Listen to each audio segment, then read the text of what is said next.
Di pa tapos ang bakbakan ni Draymond Green at Jordan Poole mga bro. Round 2 na trash talk malala si Jordan Poole. Inasar ng inasar ni Draymond Green kahit si Stephen Curry natawa na lang sa ginawa ng dalawa. Warriors versus Wizards, nagbabalik lineup si Stephen Curry matapos hindi makapaglaro ng 3 games due to ankle injury, pero no problem para sa Golden State yan dahil naipanalo nila ang 3 games na yan kahit wala si Curry. Well, kalaban nila ngayon ang former Warriors na si Jordan Poole at ang second overall pick na si Alex Sarr. First quarter solid defense kagad para sa Golden State, butata ang inabot nila kay Wiggins at Draymond Green. Unang basket ng Warriors ay nanggaling sa tres ni Stephen Curry mga bro. After nyan na welcome to the league naman ang second pick ng Wizards na si Alex Sarr nang ma-posterize dunk ni Trayce Jackson Davis sa fast break. 9-3 start para sa Golden State. Unang basket naman ng Washington nanggaling kay Jordan Poole, tres din mga bro. Buhat niya ang opensa ng Wizards pero heto under 5 minutes nagkakiskisan mga bro sa ilalim ang dating magkaaway Green versus Poole. Parang may halong gigil pa itong si Draymond mga bro nang iswing ang kanyang siko, muntik tamaan doon si Poole. Though ang napituan ng foul dyan ay si JP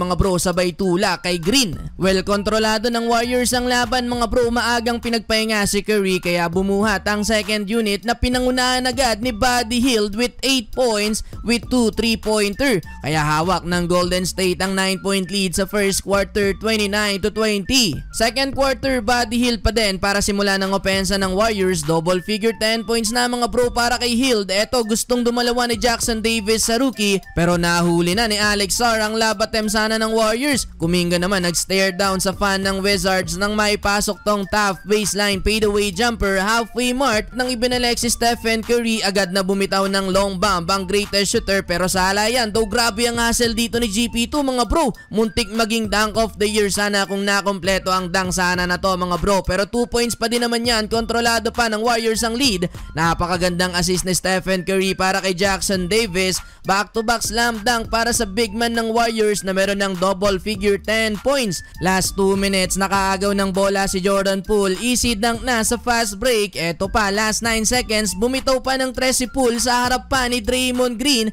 Sabay angas mga bro. Pero heto ang sumunod na nangyari. Bumawi din ng tres si Stephen Curry mula sa assist ni Draymond Green. Sabay asar pa kay Poole mga bro. Tinuro pa ni Draymond. Trash talk malalang inabot ni Poole. Well, halftime 54-45. Entering the third quarter, di pinag-start si Steph Curry. Coming off the bench mga bro, ang greatest shooter. Grabe si Draymond Green. Nagpaulan ng tres sa Warriors. Ganda pa ng pagkakalapas niya sa play na to para kay Kuminga. After nyan, pangatlong tres para kay Steph. Tambak na din ng Wizards. Eto pa isang magandang pasa mula sa Warriors. Assist ni Steph kay GP2. Ni-reverse dunk pa. Tuloy-tuloy ang opensa ng Warriors mga bro. Nalibre sa layup na to si Steph. Nakakuha pa ng end one basket sa ilalim. Etong si Buddy Hield. Takeover pa sa dulo mga bro si Curry. Di pa tapos at sinarili na ang opensa ng Warriors. Nagtala pa ng 10 points ang greatest shooter sa loob lang yan ng 3 minutes. Kaya naman 23 points para kay Steph. Lamang pa ng double digit ang Warriors, 93-81. Well, fourth and final quarter, sumubok pang humabol ang Washington Wizards led by their rookie Keyshawn George na pumukol ng 3